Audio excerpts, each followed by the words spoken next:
1979 সালের 22 সেপ্টেম্বর মাঝরাত আমেরিকার একটা গোয়েন্দা স্যাটেলাইট ভ্যালা 6911 হঠাৎ মহাশূন্যে একটা অদ্ভুত ডাবল ফ্ল্যাশ বা দৈত্য আলোর ঝলকানি রেকর্ড করলো। Tonight it appears another nation has joined the nuclear club and has actually exploded a nuclear device. কারণ এই ডাবল ফ্ল্যাশ হলো পারমাণবিক বোমার এক অকাট্য এবং অবিনশ্বর হাতের ছাপ। কিন্তু ততদিনে অর্থাৎ 1979 সালের মধ্যে এই ধরনের খোলা আকাশের নিচে পরমাণু পরীক্ষা সারা বিশ্বে সম্পূর্ণ নিষিদ্ধ করা হয়ে গেছে। তার মানে মানব জাতির সাথে করা সেই বৈশ্বিক চুক্তিকে বুড়ো আঙুল দেখিয়ে সম্পূর্ণ গোপনে পৃথিবীর সবচেয়ে ধ্বংসাত্মক অস্ত্রের পরীক্ষা চালালো কোনো এক দেশ।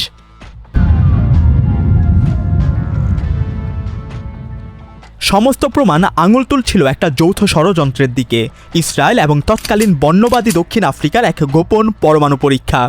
কিন্তু আমেরিকার কার্টার প্রশাসন সেই প্রমাণ ধামাচাপা দিল। আজ পর্যন্ত কোনো আন্তর্জাতিক মঞ্চে এটাকে অফিসিয়ালি স্বীকারই করা হয়নি। আজ পুরো দুনিয়া তাকিয়ে আছে ইরানের দিকে। পশ্চিমা মিডিয়া প্রতিনিয়ত গল্প ফাঁদে ইরানের মাটির তলার গোপন বাংকারে নাকি বসে আছে উগ্র বিজ্ঞানীরা, যারা কিয়ামতের পরমাণু বোমা বানাচ্ছে। কিন্তু মধ্যপ্রাচ্যে আসল পারমাণবিক হুমকি কিন্তু ইরানে নেই, সেটা আছে ইসরায়েলে। ইসরায়েল দাবি করে ইরান পরমাণু বোমা পেলে প্রতিবেশীদের হুমকি দেবে, অথচ এই কাজটা ইসরায়েল নিজেই বহুবার করেছে। তারা বলে ইরান অত্যাচারী শাসকদের কাছে পরমাণু প্রযুক্তি বিক্রি করবে, অথচ এই কাজটাও ইসরায়েল নিজে করেছে। ইসরায়েলের পরমাণু নীতির একটা ভয়ঙ্কর চ্যাপ্টার আছে, যার নাম স্যামসন অপশন। বাইবেলের মহাবীর স্যামসনের নামানুসারে এই নামকরণ। স্যামসনকে যখন তার শত্রুরা বন্দি করে শিকল দিয়ে বেঁধে রেখেছিল, সে তার শেষ শক্তি দিয়ে ভবনের মূল পিলারগুলো টেনে ভেঙে ফেলেছিল, যাতে নিজের মৃত্যুর সাথে সাথে তার সব শত্রুরও একসাথে বিনাশ ঘটে। ইসরায়েলের স্যামসন অপশন হলো ঠিক সেই রকম এক আত্মঘাতী কসম। যদি কোনো দিন ইসরায়েল তার অস্তিত্বের মুখোমুখি চরম সংকটে পড়ে, তবে তারা একা মরবে না, নিজেদের পুরো পারমাণবিক শক্তি যত্রতত্র ছুড়ে দিয়ে পুরো মধ্যপ্রাচ্যকে একসাথে ধুলোয় মিশিয়ে দেবে। আর ইসরায়েলের দ্বিতীয় পরমাণু নীতি হলো স্ট্র্যাটেজিক অ্যাম্বিগুইটি বা কৌশলগত ও স্পষ্টতা। এটা হলো এক ধরনের কূটনৈতিক ভণ্ডামি, যেখানে তারা নিজেদের পরমাণু অস্ত্রের কথা স্বীকারও করবে না, আবার অস্বীকারও করবে না। কিন্তু প্রতিরক্ষা বিশেষজ্ঞরা খুব ভালো করেই জানেন যে ইসরায়েলের হাতে এই মুহূর্তে প্রায় 90 থেকে 200টি রেডি টু ফায়ার পারমাণবিক ওয়ারহেড বা বোমা মজুদ আছে। সারা দুনিয়ায় মাত্র 5টি দেশ পরমাণু অস্ত্র অসংযোজন চুক্তি বা এনপিটি দেশ সই করতে অস্বীকৃতি জানিয়েছে। ইসরায়েল তাদের অন্যতম। তারা ইন্টারন্যাশনাল অ্যাটমিক এনার্জি এজেন্সি বা IAEA-এর কোনো পরিদর্শককে নিজেদের ল্যাবেই ঢুকতে দেয় না। পৃথিবীতে মাত্র 9টি দেশের কাছে পরমাণু বোমা আছে, কিন্তু তার মধ্যে কেবল একটি দেশই বুক ফুলিয়ে তা অস্বীকার করে। আজকে আমরা এই ইতিহাসটাই জানব, কিভাবে ইসরায়েল এই মরণাস্ত্রের মালিক হলো, আর পুরো দুনিয়ায় বা কিভাবে তা মুখ বুজে মেনে নিল।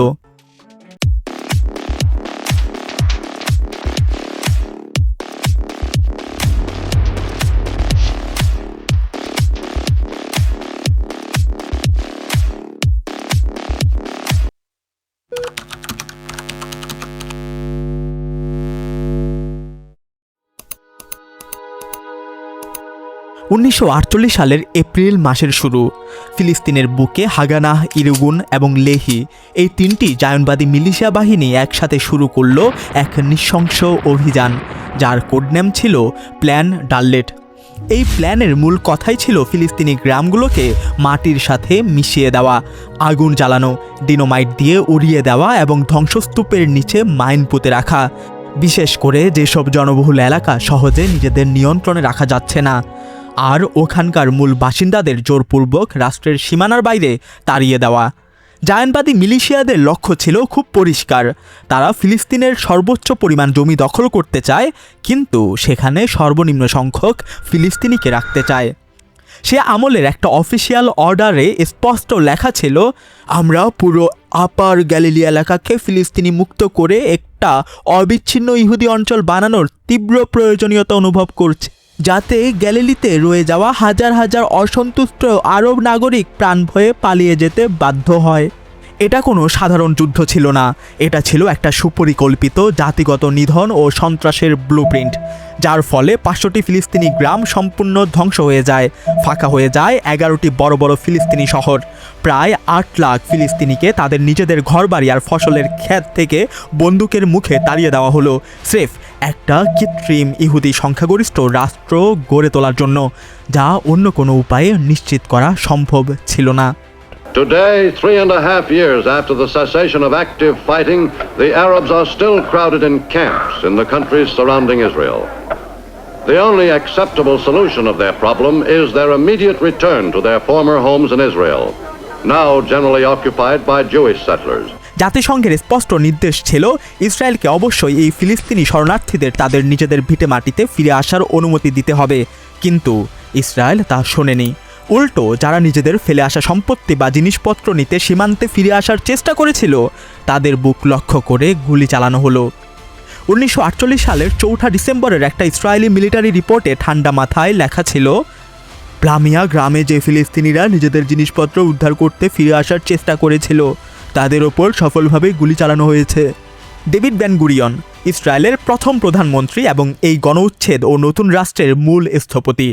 তিনি বহু বছর ধরে ব্রিটিশ সাম্রাজ্যের সাথে কাজ করেছিলেন এবং খুব কাছ থেকে দেখেছিলেন কিভাবে একটা বিজিত জনগোষ্ঠীকে লোহার খাঁচায় বন্দি রাখতে হয়। মাত্র 10 বছর আগে 1937 সালের ফিলিস্তিনি বিদ্রোহ দমন করতে ব্রিটিশরা ওখানকার প্রাপ্তবয়স্ক পুরুষ জনসংখ্যার 6 ভাগের 1 ভাগকে হয় মেরে ফেলেছিল, নয়তো নির্বাসনে পাঠিয়েছিল। তারও আগে 1917 সালে গাজায় এবং 1920 থেকে 30-এর দশকে ইরাকে প্রতিরোধ ভাঙতে ব্রিটিশরা বিষাক্ত গ্যাস ব্যবহার করেছিল। বেন গুরিয়ন একটা কঠিন সত্য বুঝে গিয়েছিলেন, ফিলিস্তিনিরা কোনোদিনও তাদের এই উচ্ছেদ আর ভিটেমাটি হারানোর ক্ষতকে মেনে নেবে না। তাই এই নতুন রাষ্ট্রকে টিকিয়ে রাখতে হলে দরকার এক দানবীয় পাশবিক শক্তি, যাকে তার এক প্রতিদ্বন্দ্বী কবি বর্ণনা করেছিলেন একটা লোহার দেয়াল বা আয়রন ওয়াল হিসেবে, যা স্থানীয় আদিবাসীরা কোনোদিনও ভাঙতে পারবে না। 1948 সালের এপ্রিলে বেন গুরিয়ন ইউরোপে থাকা তার এক এজেন্টকে চিঠি লিখলেন এমন সব বিজ্ঞানীদের খুঁজে ইসরায়েলে নিয়ে আসার জন্য, যারা একসাথে লাখ লাখ মানুষ মারার ক্ষমতা বা ক্যাপাসিটি টু কিল মাসেস বহুগুণ বাড়িয়ে দিতে পারে। তখন ইউরোপের বহু নামী ইহুদি বিজ্ঞানী হিটলারের হলোকাস্টের শিকার হয়ে বাস্তুচ্যুত হয়ে পড়েছিলেন। বেন গুরিয়ন তাদের সবাইকে ইসরায়েলে আসার আমন্ত্রণ জানালেন, কিন্তু একা একা পরমাণু বোমা বানানোর মতো ইন্ডাস্ট্রি বা ক্ষমতা তখন ইসরায়েলের ছিল না। তাদের দরকার ছিল একটা শক্তিশালী দোসর। আর ঠিক তখনই নিজেদের ভেঙে পড়া ঔপনিবেশিক সাম্রাজ্য বাঁচাতে মরিয়া এক পুরনো পরাশক্তি সাহায্যের হাত বাড়িয়ে দিল। সেটি হলো ফ্রান্স। 1950-এর দশকের শুরুর দিকে ফ্রান্স তখন এক চরম আতঙ্কের মধ্যে দিয়ে যাচ্ছিল। দ্বিতীয় বিশ্বযুদ্ধে দেশটা পুরো ছারখার হয়ে গিয়েছিল, আর ভিয়েতনাম থেকে আলজেরিয়া সব জায়গায় তাদের উপনিবেশগুলো একের পর এক হাতছাড়া হচ্ছিল। ফরাসি নেতাদের ধারণা ছিল আমেরিকা আর সোভিয়েত ইউনিয়নের চাপ থেকে ফ্রান্সের স্বাধীনতা কেবল একটা জিনিসই বাঁচাতে পারে, আর তা হলো নিজেদের একটা আণবিক বোমা। 1950-এর দশকের শুরুতে ফ্রান্সের মার্কুলে তাদের নিজস্ব পারমাণবিক কেন্দ্রের কাজ শুরু হয়। ফ্রান্সের কাছে ইঞ্জিনিয়ার ছিল, বড় বড় কলকারখানা ছিল, এমনকি আফ্রিকা থেকে ইউরেনিয়াম তুলে আনার ক্ষমতাও ছিল, কিন্তু তাদের ঘাটতি ছিল অ্যাডভান্সড ফিজিক্স আর সুপার কম্পিউটিংয়ে। আর ঠিক এই জায়গাতেই ইসরায়েলি বিজ্ঞানীরা ছিলেন জিনিয়াস। খুব দ্রুতই ফরাসিদের এই পরমাণু প্রজেক্টে ইসরায়েলিরা অপরিহার্য হয়ে উঠল। মার্কুল পারমাণবিক কমপ্লেক্সে ফরাসিদের বাইরে একমাত্র বিদেশি হিসেবে ঢোকার অনুমতি ছিল কেবল এই ইসরায়েলি বিজ্ঞানীদের। বিনিময়ে ফ্রান্স হয়ে উঠল ইসরায়েলের প্রধান অস্ত্র সরবরাহকারী। শুধু তাই নয়, আলজেরিয়া, মরক্কো আর তিউনিসিয়ার যখন ফরাসি ঔপনিবেশিক শাসনের বিরুদ্ধে আরবেরা স্বাধীনতার লড়াই শুরু করল, তখন সেই স্বাধীনতা আন্দোলনকে কুচলাতে ফ্রান্সকে ইন্টেলিজেন্স বা গোপন তথ্য দিয়ে সাহায্য করল ইসরায়েল। জাতিসংঘের মঞ্চে এই আরব দেশগুলোর স্বাধীনতার বিপক্ষে ফ্রান্সের সাথে সুর মিলিয়ে ভোট দিয়েছিল ইসরায়েল। বেন গুরিয়ন ফরাসি প্রেসিডেন্ট চার্লস ডি গলকে বুদ্ধি দিলেন আলজেরিয়াকে ফরাসি বসতি স্থাপনকারী আর স্থানীয় আদিবাসীদের মধ্যে 2 ভাগে ভাগ করে দেওয়ার জন্য। তার ভাষায় এটাই ছিল আলজেরিয়ান সমস্যার একমাত্র চূড়ান্ত সমাধান। ডি গল এই বর্ণবাদী প্ল্যানটার নাম দিয়েছিলেন আফ্রিকায় একটা ফরাসি ইসরায়েল। 1956 সাল মিশরের প্রেসিডেন্ট গামাল আবদেল নাসের সুয়েজ খাল জাতীয়করণ করেন এবং আলজেরিয়ার স্বাধীনতার লড়াইয়ে সাহায্য করতে শুরু করেন। খেপে গিয়ে ফ্রান্স, ব্রিটেন আর ইসরায়েল এক গোপন ষড়যন্ত্রে লিপ্ত হলো এবং যৌথভাবে মিশর আক্রমণ করলো। ইসরায়েল প্রথম চালটি চালল। তারা সিনাই উপদ্বীপে আতর্কিত হামলা চালালো, গাজার রাস্তায় সাধারণ ফিলিস্তিনিদের নির্বিচারে গণহত্যা করলো এবং মিশরের গভীরে ঢুকে পড়ল। কিন্তু ফ্রান্স আর ব্রিটেনের মতো ক্ষয়ে যাওয়া দুই বুড়ো সাম্রাজ্যের এই নোংরা আগ্রাসন শেষ পর্যন্ত টিকল না। আমেরিকার সোভিয়েত ইউনিয়নের তীব্র আন্তর্জাতিক চাপে এই হানাদার বাহিনী পিছু হটতে বাধ্য হলো, কিন্তু পেছনে রেখে গেল হাজার হাজার আরবের লাশ। এই যুদ্ধের পর ফরাসি প্রধানমন্ত্রী গি মোলে মনে করলেন মিশরের বিরুদ্ধে ইসরায়েলের এই অবদানের জন্য ফ্রান্সের উচিত ইসরায়েলকে একটা পরমাণু বোমা উপহার দেওয়া। 1958 সাল ইসরায়েলের নেগেভ মরুভূমির ডিমোনা নামক এক প্রত্যন্ত অঞ্চলে শুরু হলো এক বিশাল পারমাণবিক কেন্দ্রের কাজ। ফ্রান্স গোপনে ইসরায়েলকে একটা 24 মেগাওয়াটের নিউক্লিয়ার রিয়েক্টর বা পারমাণবিক চুল্লি তৈরি করে দিতে রাজি হলো। দুনিয়ার চোখে তারা দাবি করলো এটা নাকি স্রেফ শান্তিপূর্ণ বৈজ্ঞানিক গবেষণার জন্য তৈরি হচ্ছে। কিন্তু আসল খেলাটা লুকিয়ে ছিল মাটির নিচে। মাটির গভীরে তৈরি করা হলো সম্পূর্ণ গোপন একটা 6 তলা বিশিষ্ট কেমিক্যাল রিপ্রসেসিং প্ল্যান্ট বা রাসায়নিক পুনঃ প্রক্রিয়াকরণ কারখানা। এটাই ছিল আসল স্মোকিং গান। কারণ একটা সাধারণ রিয়েক্টর দিয়ে বিদ্যুৎ বা শক্তি বানানো যায় ঠিকই, কিন্তু রিপ্রসেসিং প্ল্যান্টের একমাত্র উদ্দেশ্য হলো সেই রিয়েক্টরের পোড়া জ্বালানি থেকে অস্ত্র তৈরির উপযোগী প্লুটোনিয়াম ছেঁকে বের করা। আর এই প্লুটোনিয়াম দিয়েই তৈরি হয় পৃথিবীর সবচেয়ে মারাত্মক পারমাণবিক বোমা। 1960 সালের ফেব্রুয়ারি মাস, আলজেরিয়ায় ফরাসিদের বর্বর যুদ্ধ তখন শেষ রক্তক্ষয়ী অধ্যায়ে। ঠিক তখনই আলজেরিয়ান রেগান মরুভূমির 20,000 মিটার উঁচুতে ফ্রান্স তাদের প্রথম পারমাণবিক বোমার সফল পরীক্ষা চালালো, যার ক্ষমতা ছিল হিরোশিমায় ফেলা বোমের চেয়েও 4 গুণ বেশি। আমেরিকার বিখ্যাত E-2 স্পাই প্লেন বা গোয়েন্দা বিমান ওপর থেকে পুরো দৃশ্যটা দেখছিল। মার্কিন গোয়েন্দারা নোট করলেন সেই আলজেরিয়ার মরুভূমিতে ফরাসি বিজ্ঞানীদের পাশে কাঁধে কাঁধ মিলিয়ে দাঁড়িয়েছিল একদল ইসরায়েলি বিজ্ঞানীও। ওটা আসলে দুটো দেশের যৌথ একটা পরমাণু পরীক্ষা ছিল, আর এই পরীক্ষার হাত ধরেই ইসরায়েলের হাতে চলে এলো পরমাণু বোমা বানানোর চূড়ান্ত ব্লুপ্রিন্ট। দ্বিতীয় বিশ্বযুদ্ধের পর থেকেই আমেরিকা মুখে সবসময় একটা কথা বলতো, তারা দুনিয়ায় পরমাণু অস্ত্রের বিস্তার বা নিউক্লিয়ার প্রলিফারেশনের ঘোর বিরোধী। তাই নেগেভ মরুভূমির বুকে যখন এই অদ্ভুত বিশাল চুল্লি গড়ে উঠতে শুরু করলো, তখন ওয়াশিংটনে কানাঘুষা শুরু হলো। মার্কিন প্রেসিডেন্ট আইজেনহাওয়ার যখন ইসরায়েলকে জিজ্ঞেস করলেন ওখানে কি হচ্ছে, ইসরায়েলিরা চোখ বন্ধ করে মিথ্যা কথা বলল। তারা বলল ওটা নাকি একটা সাধারণ টেক্সটাইল ফ্যাক্টরি বা কাপড়ের কারখানা। আমেরিকানরা 1956 সালের সুয়েজ যুদ্ধের সময় ইসরায়েলের এই গোপন সমরাস্ত্র বাড়ানোর উপর এমনিতেই চটেছিল। তাই এবার তারা তাদের U-2 স্পাই প্লেন দিয়ে ডিমোনার উপর কড়া নজরদারি শুরু করলো। 1958 সালে ওপর থেকে তোলা ছবি দেখে মার্কিন পাইলটদের বুঝতে বাকি রইল না যে এটা আর যাই হোক কোনো কাপড়ের কারখানা নয়, এটা ছিল ফ্রান্সের মার্কুল পরমাণু কেন্দ্রের হুবাহু কার্বন কপি। পরবর্তীতে সিআইএ যখন ডিমোনার এই আন্ডারগ্রাউন্ড কেমিক্যাল রিপ্রসেসিং প্ল্যান্ট আর ইসরায়েলের গোপন পরমাণু কর্মসূচির সমস্ত অকাট্য প্রমাণ প্রেসিডেন্ট আইজেনহাওয়ারের টেবিলে এনে রাখলো, তিনি অদ্ভুতভাবে কোনো আগ্রহই দেখালেন না, একটা প্রশ্নও করলেন না। 1960 সালের ডিসেম্বর, মার্কিন পরমাণু শক্তি কমিশনের চেয়ারম্যান জন ম্যাককোন ক্ষোভে ফেটে পড়ে নিউ ইয়র্ক টাইমসের রিপোর্টার জন ফিনির সাথে দেখা করলেন। ম্যাককোন চিৎকার করে বললেন, ওরা আমাদের সাথে জঘন্য মিথ্যা বলেছে, ওরা বলেছিল ওটা কাপড়ের কল। 1960 সালের 19 ডিসেম্বর নিউ ইয়র্ক টাইমসে এই গোপন খবরটি ব্রেক করা হলো। U-2 পাইলটদের অ্যালার্ম বাজানোর ঠিক 2 বছর পর। ধরা খেয়ে বেন গুরিয়ন এবার টেক্সটাইল ফ্যাক্টরির মিথ্যা গল্প বাদ দিলেন, কিন্তু নতুন মিথ্যা বললেন ওটা নাকি স্রেফ শান্তিপূর্ণ ব্যবহারের জন্য বানানো একটা সাধারণ নিউক্লিয়ার প্ল্যান্ট। মার্কিন স্টেট ডিপার্টমেন্টের ভেতরের কর্মকর্তারা আড়ালে স্বীকার করেছিলেন যে ইসরায়েলকে দেওয়া আমেরিকার সাধারণ চ্যারিটি ও পাবলিক ফান্ডের টাকা চুরি করেই এই ডিমোনা প্ল্যান্টের বিল পরিশোধ করা হয়েছে।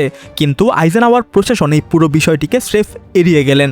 1961 সালে বিদায় নেওয়ার সময় আইজেনহাওয়ার কংগ্রেসকে আশ্বস্ত করে গেলেন ইসরায়েলের পরমাণু বোমা বানানোর কোনো পরিকল্পনাই নেই। অথচ তার ঠিক কয়েকদিন আগে নবনির্বাচিত কেনেডি প্রশাসনের সাথে এক ক্লোজ ডোর মিটিংয়ে আইজেনহাওয়ারের টিমই ফিসফিস করে স্বীকার করেছিল যে ইসরায়েলিরা অত্যন্ত সক্রিয়ভাবে অস্ত্রের উপযোগী প্লুটোনিয়াম বানাচ্ছে। প্রেসিডেন্ট জন এফ কেনেডি কিন্তু এই পরমাণু বিস্তারের ব্যাপারে অনেক বেশি কঠোর ছিলেন। 1961 সালের মে মাসে তিনি বেন গুরিয়নের মুখোমুখি হলেন। এবার বেন গুরিয়ন ডিমোনাকে নিয়ে আরেক নতুন গল্প ফাঁদলেন। ওটা নাকি সমুদ্রের লোনা পানি মিষ্টি করার ডিসালিনেশন প্ল্যান্ট। এদিকে পাশের দেশ মিশরের কপালে তখন দুশ্চিন্তার ভাঁজ। কেনেডি এবার ইসরায়েলের ওপর চাপ সৃষ্টি করলেন এবং ডিমোনাতে নিয়মিত মার্কিন পরিদর্শক দল পাঠানোর দাবি জানালেন। 1962 সাল থেকে প্রতি বছর আমেরিকান ইন্সপেক্টররা ডিমোনা পরিদর্শনে যেতে শুরু করলেন, কিন্তু সম্পূর্ণ ইসরায়েলের শর্ত মেনে। আমেরিকান বিজ্ঞানীদের প্ল্যান্টের আসল ও মূল জায়গাগুলোতে ঢুকতেই দেওয়া হতো না। তাদের সামনে সাজানো হতো মিথ্যার এক বিশাল নাটক। পরিদর্শকদের বোকা বানানোর জন্য ইসরায়েলিরা ডিমোনার ভেতরে আস্ত একটা নকল কন্ট্রোল রুম বা ফেক কন্ট্রোল রুম তৈরি করেছিল। সেখানে লাগানো মিটার আর ডিসপ্লেগুলো থেকে ভুয়া রিডিং আউটপুট দেওয়া হতো, যাতে মনে হয় এটা আসলেই একটা ছোট 24 মেগাওয়াটের নিরীহ রিসার্চ রিঅ্যাক্টর। ইন্সপেক্টরদের বলা হতো নিরাপত্তার কারণে রিঅ্যাক্টরের মূল কোর বা কেন্দ্রে ঢোকা নিষেধ। এর ফলে আমেরিকানরা টেরই পেল না যে ডিমোনার এই চুল্লিটি আসলে ইসরায়েলের দাবির চেয়ে অনেক গুণ বেশি তাপমাত্রায় জ্বলছিল এবং বিপুল পরিমাণ প্লুটোনিয়াম বানাচ্ছিল। আর মাটির নিচে লুকিয়ে থাকা সেই দানবীয় কেমিক্যাল রিপ্রসেসিং প্ল্যান্টকে আড়াল করার জন্য ইসরায়েলিরা রাতারাতি ভুয়া দেয়াল দাঁড় করেছিল এবং লিফটের দরজাগুলোর উপর প্লাস্টার করে রং করে দিয়েছিল, যাতে কেউ বুঝতেই না পারে নিচে নামার রাস্তা আছে। আমেরিকার প্রধান পরিদর্শক ফ্লয়েড কালার ইসরায়েলের এই নিখুঁত অভিনয়ে ধোঁকা খেয়ে ফিরে এলেন। তিনি ভাবলেন ডিমোনা বোধ হয় সত্যি একটা সাধারণ ল্যাব। তার মাথায় বিন্দুমাত্র সন্দেহ জাগেনি যে মাটির নিচে কি ভয়ঙ্কর নরক লুকিয়ে আছে। বহু বছর পর কালার আক্ষেপ করে বলেছিলেন তার কাছ থেকে আসল সত্য গোপন করা হয়েছিল। তাকে কেউই বলেনি যে বহু বছর আগে আমেরিকার U-2 পাইলটরা অলরেডি মাটির নিচের সেই রিপ্রসেসিং প্ল্যান্ট তৈরির ছবি তুলে এনেছিল। দিন শেষে আমেরিকার এই তথাকথিত ইন্সপেকশন সম্পূর্ণ ব্যর্থ হলো। 1966 সালের মধ্যে ডিমোনার কাজ পুরোপুরি শেষ হয়ে যায় এবং সেখান থেকে প্লুটোনিয়াম সরবরাহ শুরু হয় ইসরায়েলের গোপন অস্ত্র কর্মসূচিতে। 1967 সালের 28 মে মধ্যপ্রাচ্যের এক চরম উত্তেজনাকর মুহূর্তে ইসরায়েল গোপনে তাদের প্রথম দুটি পারমাণবিক বোমা অ্যাসেম্বল বা তৈরি করে ফেলে। ইসরায়েল আনুষ্ঠানিকভাবে একটা পারমাণবিক অস্ত্রধারী রাষ্ট্রে পরিণত হয়। এর ঠিক এক সপ্তাহ পর ইসরায়েল মিশরের ওপর আচমকে এক বিমান হামলা চালিয়ে শুরু করে দেয় বিখ্যাত 6 দিনের যুদ্ধ বা 6 ডে ওয়ার। যদিও সেই দুটি পরমাণু বোমা যুদ্ধে ব্যবহার করা হয়নি, কিন্তু এই আতর্কিত হামলার পেছনে এটা ছিল ইসরায়েলের জন্য এক পরম জীবন বিমা। কিন্তু মাত্র দুটি বোমা তো কোনো পরমাণু ভাণ্ডার হতে পারে না। ডিমোনার প্লুটোনিয়াম ছিল কেবল শুরু। একটা শক্তিশালী পরমাণু পরাশক্তি হতে গেলে যে পরিমাণ কাঁচামাল আর প্রযুক্তির দরকার তা একা একা চুরি করা বা বানানো ইসরায়েলের পক্ষে অসম্ভব ছিল। এবার দৃশ্যপট বদলালো। নেগেভ মরুভূমি থেকে হাজার মাইল দূরে আমেরিকার পেনসিলভেনিয়ার অ্যাপোলো নামক এক nuclear materials and equipment corporation, যাকে সংক্ষেপে বলা হতো নুমেক, 1960-এর দশকে সেই সরকারি ফ্যাক্টরি থেকে আচমকা অন্তত 200 থেকে 300 কেজি উচ্চ সমৃদ্ধ ইউরেনিয়াম বাতাস হয়ে গেল। বহু বছর ধরে আমেরিকার সরকার এই ন্যাক্কারজনক চুরির ঘটনা ধামাচাপা দিয়ে রেখেছিল, কিন্তু কয়েক দশক পর ডিক্লাসিফাইড বা উন্মুক্ত হওয়া গোপন নথিপত্র আর সিআইএর সাক্ষ্য প্রমাণ নিশ্চিত করল যা সবাই আগে থেকেই সন্দেহ করেছিল। ইসরায়েল আমেরিকার নিজের ঘরের ভেতর থেকে এই ইউরেনিয়াম চুরি করেছে। ইসরায়েলের শীর্ষ গোয়েন্দা এজেন্ট, যার মধ্যে ইতিহাস খ্যাত রাফায়েল এইথানো ছিলেন, যিনি হিটলারের খাস লোক অ্যাডলফ আইখম্যানকে আর্জেন্টিনা থেকে ধরে এনেছিলেন, তারা ভুয়া পরিচয়পত্র ব্যবহার করে বহুবার এই নুমেক ফ্যাক্টরি ভিজিট করেছিলেন। 1968 সালের মধ্যে মার্কিন গোয়েন্দারা ডিমোনার ভেতরে ইউরেনিয়ামের এমন কিছু কণা বা ট্রেস খুঁজে পান যাতে আমেরিকার নিজস্ব পোর্টসমাউথ গ্যাসীয় ডিফিউশন প্ল্যান্টের সুনির্দিষ্ট সিগনেচার বা ছাপ ছিল, যেখান থেকে কেবল নিউমেকে ইউরেনিয়াম সাপ্লাই দেওয়া হতো। সমস্যাটা ছিল তখনও ইসরায়েলের নিজেদের মাটিতে ইউরেনিয়াম সমৃদ্ধ করার মতো কোনো প্রযুক্তি বা ল্যাব তৈরি হয়নি। অর্থাৎ তারা যে ওটা আমেরিকা থেকে চুরি করে এনেছে তা ছিল দিবালোকের মতো স্পষ্ট। কিন্তু আমেরিকার এক পরমাণু কর্মকর্তার ভাষায়, এটা ছিল মানব ইতিহাসের সবচেয়ে বড় নিউক্লিয়ার চুরির ঘটনা, কিন্তু আমেরিকার সরকারের কেউ এর পেছনের আসল সত্যটা খুঁজতেই চাইল না। উল্টো 1965 সালে এই চুরি যাওয়া ইউরেনিয়াম খোঁজার বাহানায় নুমেকের তেজস্ক্রিয় বর্জ্যের গর্তগুলো খুঁড়তে হয়েছিল, যার আবর্জনা পরিষ্কার করতেই আমেরিকার সাধারণ করদাতাদের পকেট থেকে খরচ করতে হয়েছিল $350 মিলিয়ন। ইউরেনিয়াম চুরি তো কেবল ট্রেলার ছিল, ইসরায়েলের শুধু জ্বালানি নয়, বোমার হার্ডওয়্যারও দরকার ছিল। 1980-এর দশকে ইসরায়েলের এক কুখ্যাত স্পাই নেটওয়ার্ক, যার নাম ছিল লাকাম, তারা আমেরিকা থেকে শত শত ক্রাইট্রন চোরাচালান করে ইসরায়েলে পাঠায়। ক্রাইট্রন হলো এক ধরনের অতি ক্ষুদ্র ও সুনির্দিষ্ট ইলেকট্রনিক সুইচ, যা পরমাণু বোমার বিস্ফোরণ ঘটাতে অপরিহার্য। আর এই চোরাচালানের মূল হোতা কে ছিল জানেন? আর্নন মিলসন, যিনি আজ একজন বিলিয়নিয়ার এবং হলিউডের নামকরা অস্কার জয়ী প্রডিউসার। প্রিটি ওমেন কিংবা 12 ইয়ার্স আ স্লেভ এর মতো বিখ্যাত সব মুভি বানিয়েছেন তিনি। আর বর্তমানে এই মিল্টন ইসরায়েলের প্রধানমন্ত্রী বেনিয়ামিন নেতানিয়াহুর এক বিশাল ঘুষ কেলেঙ্কারির কেন্দ্রবিন্দুতে আছেন। 1967 সালের দিকে ইসরায়েল যখন পরমাণু বোমা রিফাইন করার জন্য সেন্ট্রিফিউজ প্রযুক্তি নিয়ে হিমশিম খাচ্ছিল, 1972 সালে এই মিলটনের টিম জার্মানির ইউরেনকো কোম্পানির এক কর্মচারীকে মোটা অঙ্কের ঘুষ দিয়ে অ্যাডভান্সড গ্যাস সেন্ট্রিফিউজের মূল ব্লুপ্রিন্ট বা নকশা চুরি করে। সেই চুরির ডিজাইনের ছবি রাতারাতি ইসরায়েলের ল্যাবে পৌঁছে যায় এবং তাদের পরমাণু কর্মসূচি রকেটের গতিতে এগিয়ে যায়। একই ইউরেনকো কোম্পানির ব্লুপ্রিন্ট কিন্তু পরবর্তীতে পাকিস্তানের বিজ্ঞানী আব্দুল কাদের খানও চুরি করেছিলেন। আমরা ইতিমধ্যেই এ নিয়ে একটা ডকুমেন্টারি তৈরি করেছি, এই ভিডিও শেষে সেটিও দেখে আসবেন। আর এই কারণেই আজ ইসরায়েল এবং পাকিস্তানের সেন্ট্রিফিউজের ডিজাইন হুবহু এক। শুধু তাই নয়, ইরানের সেন্ট্রিফিউজ ডিজাইনও এই একই নকশায় তৈরি, কারণ ইরান ওটা আব্দুল কাদের খানের কাছ থেকেই কিনেছিল। ডিজাইনগুলো এতটাই এক যে প্রতিরক্ষা বিশেষজ্ঞদের ধারণা ইসরায়েল তাদের তৈরি কুখ্যাত সাইবার ভাইরাস স্টাক্সনেট ইরানের ওপর ছড়ানোর আগে নিজেদের ল্যাবে থাকা ওই একই ডিজাইনের সেন্ট্রিফিউজের ওপর ওটার পরীক্ষা চালিয়েছিল। 1980-এর দশকে এই লাকাম গোয়েন্দা সংস্থার প্রধান সেই রাফায়েল এইতানি ছিলেন মার্কিন নৌবাহিনীর কুখ্যাত ট্রেইটর বা বিশ্বাসঘাতক জোনাথন পোলার্ডের হ্যান্ডেলার। এই পোলার্ড আমেরিকার নৌবাহিনীর ইন্টেলিজেন্স অফিসার হয়েও বছরের পর বছর ধরে আমেরিকার প্রায় 5 লাখ পৃষ্ঠার অতি গোপনীয় ক্লাসিফাইড নথি ইসরায়েলের কাছে বিক্রি করে দিয়েছিলেন, যার মধ্যে আমেরিকার কূটনৈতিক যোগাযোগের গোপন কোডও ছিল। ইসরায়েল এই চুরি করা মার্কিনী তথ্যগুলো পরবর্তীতে নিজেদের স্বার্থে বর্ণবাদী দক্ষিণ আফ্রিকা, পাকিস্তান এবং এমনকি আমেরিকার প্রধান শত্রু সোভিয়েত ইউনিয়নের কাছেও লিক করে দেয়। সেই পোলার্ড আজ বহাল তবিয়তে ইসরায়েলে বাস করছেন এবং প্রকাশ্যে ফিলিস্তিনিদের জাতিগত নিধনের পক্ষে ওকালতি করছেন। 1980 সালের মধ্যে ইসরায়েলের কাছে সব ছিল, চুরি করা ইউরেনিয়াম বোমার সুইচ, সেন্ট্রিফিউজের ডিজাইন আর আমেরিকার ভেতরের সব গোপন নথিপত্র। কিন্তু এবার তাদের দরকার ছিল সবথেকে বড় অস্ত্র, হোয়াইট হাউসের সম্পূর্ণ নীরবতা। কারণ জন এফ কেনেডির পর আমেরিকার কোনো প্রেসিডেন্ট ইসরায়েলের এই পরমাণু বোমা কেন্দ্রে হাত দেওয়ার সাহসই দেখায়নি।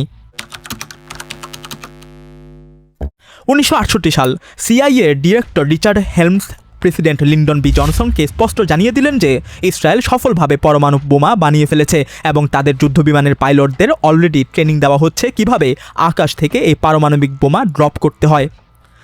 কিন্তু ঠিক সেই সময়ে বিশ্বজুড়ে পরমাণু অস্ত্রের বিস্তার রোধ করার জন্য ঐতিহাসিক এনপিটি চুক্তি চূড়ান্ত করার কাজ চলছিল। জনসন প্রশাসন ভাবল, ইসরায়েলের এই বোমার খবর যদি এখন দুনিয়ার সামনে লিক হয়ে যায় তবে আরবের কোনো দেশ এই চুক্তিতে সই করবে না। অর্থাৎ যে চুক্তি তৈরি করা হয়েছিল পরমাণু বোমার বিস্তার ঠেকাতে, সেই চুক্তির স্বার্থেই ইসরায়েলের তৈরি বোমার বাস্তবতাকে দুনিয়ার চোখ থেকে লুকিয়ে ফেলা হলো। ঠিক ওই সময়ে ইসরায়েল আমেরিকার কাছ থেকে পরমাণু বোমা বহনে সক্ষম ফ্যান্টম জেট যুদ্ধবিমান কেনার চেষ্টা করছিল। জনসন প্রশাসনের কিছু সৎ কর্মকর্তা চেয়েছিলেন ইসরায়েল যতক্ষণ না এনপিটি চুক্তিতে সই করছে ততক্ষণ যেন এই বিমান তাদের কাছে বিক্রি করা না হয়। কিন্তু প্রেসিডেন্ট জনসন সরাসরি ইসরায়েলের পক্ষ নিলেন এবং বিরক্ত হয়ে নিজের স্টাফদের বললেন, ওরা যা চাই সব দিয়ে দাও, এই নিয়ে আমাকে আর বিরক্ত করবে না। 1969 সাল আমেরিকার নতুন প্রেসিডেন্ট রিচার্ড নিক্সন হোয়াইট হাউসে ইসরায়েলের প্রধানমন্ত্রী গোল্ডা মেয়ারের সাথে এক গোপন বৈঠক করলেন। নিক্সন লিখিত চুক্তি করলেন যে আমেরিকা কোনোদিনও ইসরায়েলের এই পরমাণু কর্মসূচি নিয়ে কোনো প্রশ্ন তুলবে না এবং ডিমোনাতে আমেরিকার সব ধরনের ইন্সপেকশন চিরতরে বন্ধ করে দেওয়া হবে। বিনিময়ে গোল্ডা মেয়ার কথা দিলেন, ইসরায়েল কখনো কোনো পরমাণু পরীক্ষা করবে না, এর অস্তিত্ব কখনো প্রকাশ্যে স্বীকার করবে না এবং মধ্যপ্রাচ্যে তারাই প্রথম পরমাণু অস্ত্র ইন্ট্রোডিউস বা পরিচয় করাবে না। এই একটা ফালতু বাক্য ইসরায়েল আজও আন্তর্জাতিক মঞ্চে কপচায়। আমেরিকা স্রেফ একজন অন্ধদর্শক থেকে রাতারাতি ইসরায়েলের এই অবৈধ পরমাণু বোমার অংশীদার বা এনাবলারে পরিণত হলো। কোনো আন্তর্জাতিক বাধা না থাকায় ইসরায়েল ধুমসে বোমা বানাতে শুরু করলো। 1973 সালের মধ্যে তাদের ভাণ্ডারে অন্তত 20টি রেডি পারমাণবিক বোমা জমা হয়ে গিয়েছিল। 1967 সালের যুদ্ধে ইসরায়েল তার প্রতিবেশী আরব দেশগুলোর এক বিশাল ভূখণ্ড গায়ের জোরে দখল করে নিয়েছিল। এরপর জাতিসংঘ তাদের বিখ্যাত রেজলিউশন 242 বা রেজলিউশন 242 পাশ করে ইসরায়েলকে সেই দখল করা জমি ফেরত দেওয়ার নির্দেশ দেয়। ইসরায়েল তা ফু দিয়ে উড়িয়ে দেয়। হারানো সম্মান আর নিজেদের জমি ফেরত পেতে 1973 সালের 6 অক্টোবর পবিত্র রমজানের দিনে মিশর এবং সিরিয়া যৌথভাবে ইসরায়েলের ওপর এক অতর্কিত পাল্টা হামলা চালিয়ে দেয়। ইসরায়েলি ডিফেন্স ফোর্স সম্পূর্ণ অসতর্ক অবস্থায় ধরা খেল। মিশরীয় সেনারা এক ঝটকায় সুয়েজ খাল পার হয়ে গেল, আর অন্যদিকে সিরিয়ান ট্যাঙ্ক বাহিনী গোলান মালভূমে গুড়িয়ে দিয়ে ইসরায়েলের দখল করা সীমানার গভীরে ঢুকে পড়ল। ইসরায়েলের অহংকারী জেনারেলরা চরম প্যানিক বা আতঙ্কের মধ্যে পড়ে গেলেন। ইসরায়েলের প্রতিরক্ষা মন্ত্রী মোশে দয়ান কান্নাকাটি করে ক্যাবিনেটে বললেন, এটা আমাদের তৃতীয় উপাসনালয়ের চূড়ান্ত ধ্বংসের শুরু। ওদিকে ওয়াশিংটনে বসে প্রেসিডেন্ট নিক্সন আর হেনরি কিসিঞ্জার ইচ্ছা করে ইসরায়েলকে সঙ্গে সঙ্গে কোনো জরুরি অস্ত্র পাঠালেন না। কিসিঞ্জারের কুৎসিত পলিটিক্যাল গেম ছিল, আরবরা যদি কিছুটা জমি ফিরে পেয়ে নিজেদের আত্মসম্মান ফিরে পায় আর ইসরায়েল যদি একটু কড়া গণধোলাই খায়, তবে হয়তো মধ্যপ্রাচ্যে চিরস্থায়ী জমির বিনিময়ে শান্তি চুক্তি করানো সহজ হবে। কিন্তু ইসরায়েলের বিশাল ক্ষয়ক্ষতি দেখে প্রধানমন্ত্রী গোল্ডা মেয়ার এবং তার ক্যাবিনেট এক ভয়ঙ্কর সিদ্ধান্ত নিয়ে বসলেন। তারা তাদের পরমাণু ভাণ্ডারকে যুদ্ধের জন্য সম্পূর্ণ রেডি করার নির্দেশ দিলেন। আরবেরা যদি আরও এক কদম সামনে বাড়ে, ইসরায়েল তার সেই আত্মঘাতী স্যামসন অপশন চালু করে দেবে, পুরো মধ্যপ্রাচ্যকে একসাথে নিয়ে মরবে। রাতারাতি ইসরায়েলের পরমাণু মিসাইল লঞ্চারগুলো স্ট্যান্ড বাই মোডে চলে গেল এবং তাদের F4 ফ্যান্টম জেটগুলোতে পারমাণবিক বোমা লোড করা হলো, যাদের টার্গেট ছিল সরাসরি কায়রো এবং দামেস্ক শহর। ইসরায়েলি নেতারা এই পরমাণু প্রস্তুতিটা ইচ্ছে করেই একটু খোলামেলাভাবে করেছিলেন, যাতে ওপর থেকে আমেরিকা আর সোভিয়েত ইউনিয়নের স্যাটেলাইটগুলো তা দেখতে পায়। সোভিয়েত ইউনিয়ন সঙ্গে সঙ্গে এই ভয়ঙ্কর অ্যালার্ম তাদের মিত্র মিশর আর সিরিয়াকে পাস করে দেয়। আর এই কারণেই হয়তো যুদ্ধের শুরুতে ঝড়ের গতিতে এগিয়ে যাওয়া সিরিয়ান বাহিনী 7ই অক্টোবরের পর আচমকা তাদের আক্রমণ ধীর করে দিয়েছিল। এদিকে হেনরি কিসিঞ্জার, যিনি এতক্ষণ ঠান্ডা মাথায় ইসরায়েলকে একটু মার খাওয়ার সুযোগ দিচ্ছিলেন, তিনি স্যাটেলাইটের এই পরমাণু মুভমেন্ট দেখে রাতারাতি ভয়ার্ত হয়ে পলিসি বদলে ফেললেন। আমেরিকার তৎকালীন প্রতিরক্ষা মন্ত্রী জেমস স্লিসাঞ্জার লিখেছিলেন, কিসিঞ্জার এক লহমায় পুরো উল্টে গেলেন। তিনি চরম হিস্টেরিয়াগ্রস্ত হয়ে পড়লেন। আমেরিকা সঙ্গে সঙ্গে অপারেশন নিকেল গ্রাস চালু করে ইসরায়েলকে ইতিহাসের সবচেয়ে বড় এয়ারলিফটের মাধ্যমে লাখ লাখ টন আধুনিক অস্ত্র আর গোলাবারুদ সাপ্লাই দেওয়া শুরু করলো। 1 মাস পর যখন কিসিঞ্জার কায়রোতে মিশরের প্রেসিডেন্ট আনোয়ার সাদাতের সাথে দেখা করলেন, তিনি ফিসফিস করে স্বীকার করেছিলেন, পরিস্থিতি সিরিয়াস ছিল সাদাত, আপনার কল্পনার চেয়েও অনেক বেশি সিরিয়াস। 1967 সালের যুদ্ধের পর ফ্রান্স ইসরায়েলকে ইউরেনিয়াম দেওয়া সম্পূর্ণ বন্ধ করে দিয়েছিল। ফলে পরমাণু সহযোগিতার জন্য ইসরায়েল এবার খুঁজে নিল এক নতুন পার্টনার, তৎকালীন আফ্রিকার কুখ্যাত বর্ণবাদী হোয়াইট সুপ্রিমিস্ট দক্ষিণ আফ্রিকা। 1976 সালের মার্চে ইসরায়েলের শিমন পেরেজ দক্ষিণ আফ্রিকা সফরে গেলেন, আর তার ঠিক 1 মাস পর দক্ষিণ আফ্রিকার প্রধানমন্ত্রী বালথাজার ভরস্টার ইসরায়েল সফরে এলেন। আশ্চর্যের বিষয় দেখুন, এই ভরস্টার দ্বিতীয় বিশ্বযুদ্ধের সময় একজন হিটলারপন্থী ঘাঁটি নাজি হওয়ার অপরাধে জেলে ছিলেন, আর সেই নাজিকে ইসরায়েল বীরের বেশে বরণ করে নিল। ইসরায়েল এই বর্ণবাদী প্রশাসনকে পরমাণু বোমা বহনে সক্ষম তাদের নিজস্ব জেরিকো মিসাইল বিক্রি করার প্রস্তাব দিল, যদিও চড়া দামের কারণে সেই ডিলটি পরে ভেস্তে যায়। তবে দক্ষিণ আফ্রিকা ইসরায়েলকে 600 টনেরও বেশি অলৌকিক ইউরেনিয়াম কাঁচামাল সাপ্লাই দেয়, যার বিনিময়ে ইসরায়েল দক্ষিণ আফ্রিকাকে তাদের নিজস্ব পরমাণু বোমার কর্মসূচি গড়ে তুলতে প্রযুক্তিগত সাহায্য করেছিল। বছরের পর বছর ধরে ইসরায়েল আন্তর্জাতিক অস্ত্র নিষেধাজ্ঞা অমান্য করে এই বর্ণবাদী আফ্রিকান সরকারের সাথে কোটি কোটি ডলারের অস্ত্রের ব্যবসা করেছে, এবং ফিলিস্তিনিদের ওপর যেভাবে অত্যাচার করা হয় ঠিক সেই কায়দায় কৃষ্ণাঙ্গ আফ্রিকানদের আন্দোলন দমন করার জন্য তাদের সিকিউরিটি ফোর্সকে নির্মম ট্রেনিং দিয়েছে।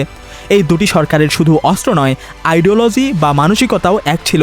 এক ইসরায়েলি কর্মকর্তার ভাষায়, ওরাও আমাদের মতো এক বৈরী কৃষ্ণাঙ্গ আর আরব দুনিয়ার মাঝে দাঁড়িয়ে থাকা গুটি কয়েক ইউরোপীয় সেটেলার বা উপনিবেশবাদী। আর এই সম্পর্কেরই চূড়ান্ত পরিণতি ছিল 1979 সালের 22 সেপ্টেম্বরের সেই মাঝরাতের ঘটনা। আমেরিকার ভেলা স্যাটেলাইট দক্ষিণ আফ্রিকার উপকূলে যে ডাবল ফ্ল্যাশটি ধরেছিল, ওটা ছিল মূলত 2 কিলোটনের এক পারমাণবিক বিস্ফোরণ। একটা চলন্ত ঝড়ো মেঘের আড়ালে লুকিয়ে ইসরায়েল এই পরীক্ষাটি করতে চেয়েছিল, কিন্তু মেঘের একটা ছোট্ট ফাঁক দিয়ে স্যাটেলাইটের লেন্সে ধরা পড়ে যায় সব কিছু। প্রেসিডেন্ট জিমি কার্টার হোয়াইট হাউসের সিচুয়েশন রুমে জরুরি মিটিং ডাকলেন, আর সেদিনের ডায়েরির পাতায় লেখা ছিল, দক্ষিণ আফ্রিকা অঞ্চলে একটা পরমাণু বিস্ফোরণের ইঙ্গিত পাওয়া গেছে, হয় ওটা দক্ষিণ আফ্রিকা করেছে, নয়তো ইসরায়েল সমুদ্রের জাহাজ থেকে করেছে। কার্টারের আইডিয়া ভুল ছিল না। আমেরিকার নৌবাহিনীর অ্যাকোস্টিক সেন্সর আর ল্যাব নিশ্চিত করলো যে এই বিস্ফোরণের সিগন্যাল প্রশান্ত মহাসাগরে ফরাসিদের করা আগের পরমাণু পরীক্ষার সাথে হুবহু মিলে যায়। এমনকি এই বিস্ফোরণের তেজস্ক্রিয় রেডিয়েশন বাতাস বেয়ে সুদূর অস্ট্রেলিয়ার ভেড়ার পালের গায়েও গিয়ে লেগেছিল। মার্কিন সিনেটের পরমাণু উপদেষ্টা লিওনার্ড ওয়াইসকে যখন গোয়েন্দা সংস্থাগুলো এই ব্রিফিং দিল, তিনি স্পষ্ট লিখেছিলেন, সমস্ত প্রমাণ সাক্ষ্য দিচ্ছে যে এটা দক্ষিণ আফ্রিকার সহায়তায় করা ইসরায়েলের একটা সফল পরমাণু পরীক্ষা ছিল। এক ইসরায়েলি সোর্সের মতে ওটা ছিল ওই অঞ্চলে করা তাদের তৃতীয় পরীক্ষা। কিন্তু এই ইসরায়েলের অপরাধের কথা স্বীকার করা আমেরিকার জন্য চরম রাজনৈতিক অস্বস্তির কারণ ছিল। সামনেই আমেরিকার নির্বাচন, আর তার উপর কার্টার মাত্র ঐতিহাসিক ক্যাম্প ডেভিড শান্তি চুক্তি সই করিয়েছেন এবং নিজের পুরো ইমেজ তৈরি করেছিলেন পরমাণু অস্ত্র নিয়ন্ত্রণের ওপর ভিত্তি করে। এখন যদি ইসরায়েলের এই পরমাণু পরীক্ষার খবর চাউর হতো, তবে মার্কিন আইন অনুযায়ী কার্টার প্রশাসন বাধ্য হতো ইসরায়েলের ওপর কঠোর অর্থনৈতিক ও সামরিক নিষেধাজ্ঞা জারি করতে। তাই হোয়াইট হাউস পুরো সত্যটাকে মাটির নিচে পুঁতে ফেলল, কিন্তু আড়ালে কার্টার ঠিকই সত্যটা জানতেন। 1980 সালের ফেব্রুয়ারিতে তার ডায়েরিতে তিনি লিখেছিলেন, ইসরায়েলিরা আসলেই আফ্রিকার দক্ষিণ মহাসাগরে একটি পরমাণু পরীক্ষা চালিয়েছে। কিন্তু ইসরায়েলকে কোনো শাস্তির মুখোমুখি হতে হলোই না। তারা আন্তর্জাতিক আংশিক পরীক্ষা নিষেধাজ্ঞা চুক্তি আর আমেরিকা নিজস্ব 1977 সালের গ্ল্যান অ্যামেন্ডমেন্ট আইনকে বুড়ো আঙুল দেখালো, যে আইনে বলা ছিল কোনো দেশ পরমাণু বিস্ফোরণ ঘটালে তার সমস্ত মার্কিন সাহায্য বন্ধ হয়ে যাবে। ইসরায়েলের ক্ষেত্রে আইন স্রেফ হাওয়া। 2000 সালের মধ্যে ইসরায়েলের পরমাণু ভাণ্ডার এতটাই আধুনিক হয়ে উঠল যে তারা এখন আমেরিকার দেওয়া ফাইটার জেট, জার্মানির তৈরি সাবমেরিন আর নিজেদের জেরিকো মিসাইল, এই 3 মাধ্যম থেকে মধ্যপ্রাচ্যের যে কোনো প্রান্তে পরমাণু হামলা চালাতে সক্ষম। আজকের দিনে ইসরায়েলের পরমাণু নীতি পরিচালিত হয় তথাকথিত বিজ্ঞান ডকট্রিন অনুসারে। এর নামকরণ করা হয়েছে মিনাখেম বিজ্ঞানের নামানুসারে, যিনি একসময় কুখ্যাত ইরগুন মিলিশিয়া বাহিনীর প্রধান ছিলেন। এই সেই লোক যে 1946 সালে জেরুজালেমের কিং ডেভিড হোটেলে বোমা মেরে 91 জন মানুষকে হত্যা করেছিল এবং 1948 সালে দের ইয়াসিন গ্রামে ফিলিস্তিনি নারীদের ও শিশুদের নির্মমভাবে গণহত্যা করেছিল। বিজ্ঞান সেই রক্তগঙ্গার গণহত্যাকে চমৎকার ও মহামান্বিত বলে অবহিত করেছিলেন। আর পরবর্তীতে এই কুখ্যাত সন্ত্রাসী ইসরায়েলের প্রধানমন্ত্রী নির্বাচিত হন। এই বিজ্ঞান ডকট্রিনের মূল কথা খুব সোজা এবং অহংকারী। মধ্যপ্রাচ্য শুধু ইসরায়েলের কাছে পরমাণু বোমা থাকবে, আর অন্য কোনো মুসলিম বা আরব দেশের কাছে এই প্রযুক্তি থাকতে পারবে না। এই নীতি অনুযায়ী 1981 সালের জুনে ইসরায়েলি যুদ্ধবিমান আমেরিকার স্যাটেলাইট ইমেজ ব্যবহার করে ইরাকের অসিতাক পারমাণবিক রিঅ্যাক্টরে আতর্কিত হামলা চালিয়ে দেয় এবং তা মাটির সাথে মিশিয়ে দেয়।